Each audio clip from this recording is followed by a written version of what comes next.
Pride and Prejudice, written by Jane Austen, read by Chuck Brown. Chapter 12. In consequence of an agreement between the sisters, Elizabeth wrote the next morning to their mother to beg that the carriage might be sent for them in the course of the day. But Mrs. Bennet, who had calculated on her daughters remaining at Netherfield till the following Tuesday, which would exactly finish Jane's week, could not bring herself to receive them with pleasure before. Her answer, therefore, was not propitious, at least not to Elizabeth's wishes, for she was impatient to get home. Mrs. Bennet sent them word that they could not possibly have the carriage before Tuesday, and in her postscript it was added that if Mr. Bingley and his sister pressed them to stay longer, she could spare them very well.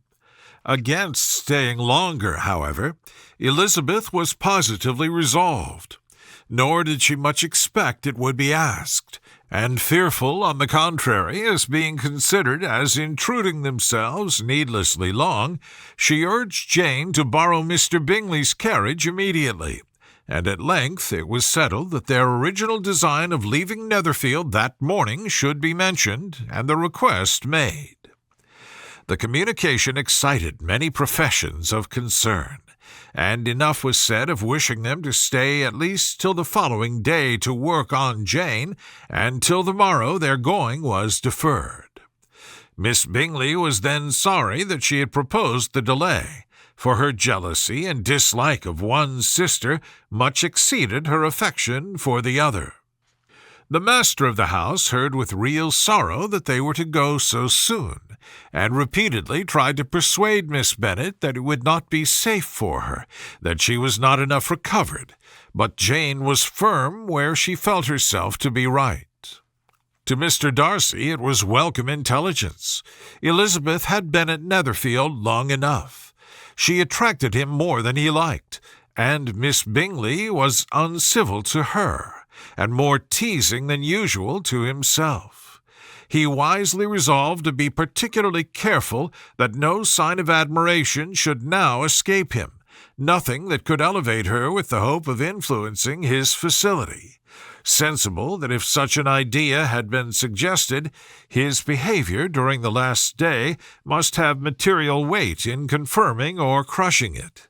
Steady to his purpose, he scarcely spoke 10 words to her through the whole of Saturday, and though they were at one time left by themselves for half an hour, he adhered most conscientiously to his book, and would not even look at her. On Sunday, after morning service, the separation, so agreeable to almost all, took place.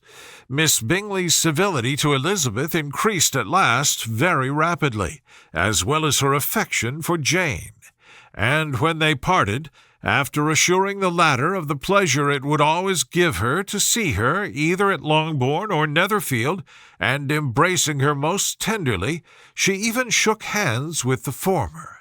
Elizabeth took leave of the whole party in the liveliest of spirits. They were not welcomed home very cordially by their mother. Mrs. Bennet wondered at their coming, and thought them very wrong to give so much trouble, and was sure Jane would have caught cold again. But their father, though very laconic in his expressions of pleasure, was really glad to see them. He had felt their importance in the family circle. The evening conversation, when they were all assembled, had lost much of its animation, and almost all its sense, by the absence of Jane and Elizabeth.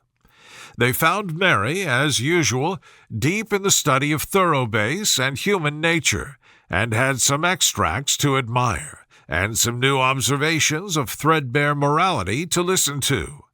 Catherine and Lydia had information for them of a different sort. Much had been done and much had been said in the regiment since the preceding Wednesday. Several of the officers had dined lately with their uncle, a private had been flogged, and it had actually been hinted that Colonel Forster was going to be married. The end.